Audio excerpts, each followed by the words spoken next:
সিলেট শহর থেকে কোম্পানিগঞ্জের ভোলাগঞ্জ বাজার পেরিয়ে আঁকাবাঁকা পথ ধরে যেতে হয় উৎমা পাথর কোয়ারিতে। একসময় নদী, পাহাড় আর সৌন্দর্যে ভরা এই স্থান এখন লুটের দাপটে ধুধু বালুর মাঠ। যেখানে ছিল বিস্তীর্ণ সাদা পাথরের স্তূপ, সেখানে এখন প্রতিদিন বসে ফুটবল খেলার আসর। সরকারি নিষেধাজ্ঞার কারণে দীর্ঘদিন পাথর তোলা বন্ধ ছিল। এতে প্রকৃতির সৌন্দর্য বেড়ে গিয়েছিল বহুগুণ।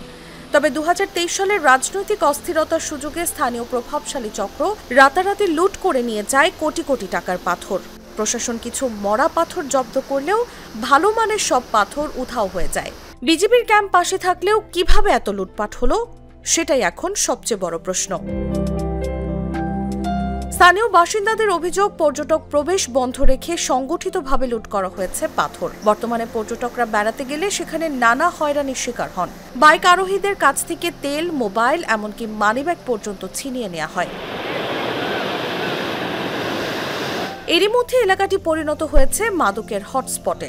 নদীর পাড়ে স্থানীয় যুবকেরা খোলাখুলিভাবে পর্যটকদের ইয়াবা, মদ সহ নানা নেশাজাতীয় দ্রব্য প্রস্তাব করে। জাগো নিউজের প্রতিবেদককেও মাল লাগবে নাকি বলে প্রস্তাব দেন এক যুবক। পর্যটকদের অভিজ্ঞতাও একই, মাদক না কিনলে চড়াও হয়ে ওঠে তারা।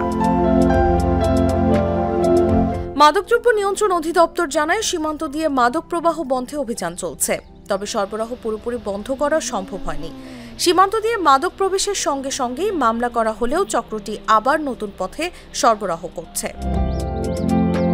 খনিজ সম্পদ উন্নয়ন ব্যুরো বিএমটির তথ্য মতে উৎমা পাথর কোয়ারির আয়তন প্রায় ৩০৬ একর। এত বিশাল জায়গা থেকে পাথর উধাও হয়ে যাওয়া প্রশাসনের নজরদারি নিয়ে প্রশ্ন তুলেছে স্থানীয়রা। উৎমা কোয়ারির সৌন্দর্য এখন অতীতের গল্প।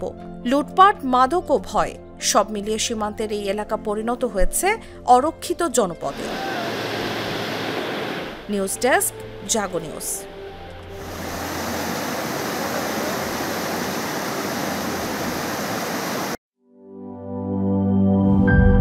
নাটাজেলি আর পানীয়র এক অসম কম্বিনেশন ড্রিঙ্কো।